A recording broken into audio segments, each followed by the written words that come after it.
Hello. പിറ്റേന്ന് രാവിലെ എണീറ്റത് ഇയാൾക്കുള്ള കരച്ചിൽ കേട്ടിട്ടാണ് കേട്ടോ. കുറച്ച് നേരം തെങ്ങിൻ്റെ മണ്ടയിൽ ഇരിക്കുന്ന കണ്ട് നോക്കി നിന്നു. അത് കഴിഞ്ഞ് ഒരു ഗ്ലാസ് ചായ എടുത്ത് കുടിക്കാനായിട്ട് കുറച്ച് നേരം അയാളെ നോക്കിയിരുന്നു. ചായയൊക്കെ കുടിച്ച് പിന്നെ എന്താ പറയുക, കാപ്പിയുടെ പരിപാടിയായിരുന്നു. ഇന്ന് ഞങ്ങൾക്ക് ഉപ്പുമാവും പഴമായിരുന്നു. എന്നും ദോശ ഇഡ്ഡലിയൊക്കെയല്ലേ. അന്നേരം പിന്നെ എന്താ, ഇയാളെ കൊണ്ട് ചെയ്യുന്നതല്ല കേട്ടോ, ആൾ സ്വന്തമായിട്ട് ചെയ്തതാണ്. പിന്നെ വൈകുന്നേരം 4 മണിയായപ്പോഴത്തേക്കും എന്താ പറയുക, നല്ലൊരു കടുംചായയൊക്കെ പാസ്സാക്കി. കടുംചായയും ബിസ്ക്കറ്റും. പിന്നെ അത് കഴിഞ്ഞ് നേരെ എൻ്റെ ഒരു അപ്പയുടെ വീട്ടിലോട്ട് ഞാൻ പോവുകയാണേ. കൂട്ടത്തിൽ ഇയാളെയും കൂട്ടി.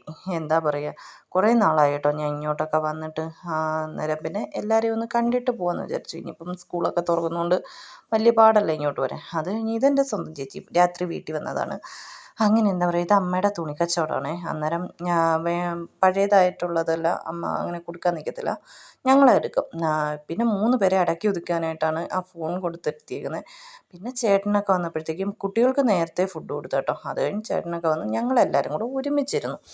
കാരണം അതാകുമ്പോൾ കുറച്ച് വിശേഷവും പറഞ്ഞ് കഴിക്കാമല്ലോ. അങ്ങനെ എല്ലാം കഴിച്ചതിന് ശേഷം അവരെ ഓരോന്നായിട്ട് എടുത്ത് അവർ പോകാൻ തുടങ്ങി കേട്ടോ. ഇവിടുന്ന് തോനെയും ദൂരമല്ല, കുറച്ച് ദൂരം മാത്രമേ ഉള്ളൂ. അന്നേരം അടുത്ത വീഡിയോസുമായി വീണ്ടും വരാം. ചാനൽ ആദ്യമായി കാണുന്നത് സബ്സ്ക്രൈബ് ചെയ്യാൻ മറക്കല്ലേ.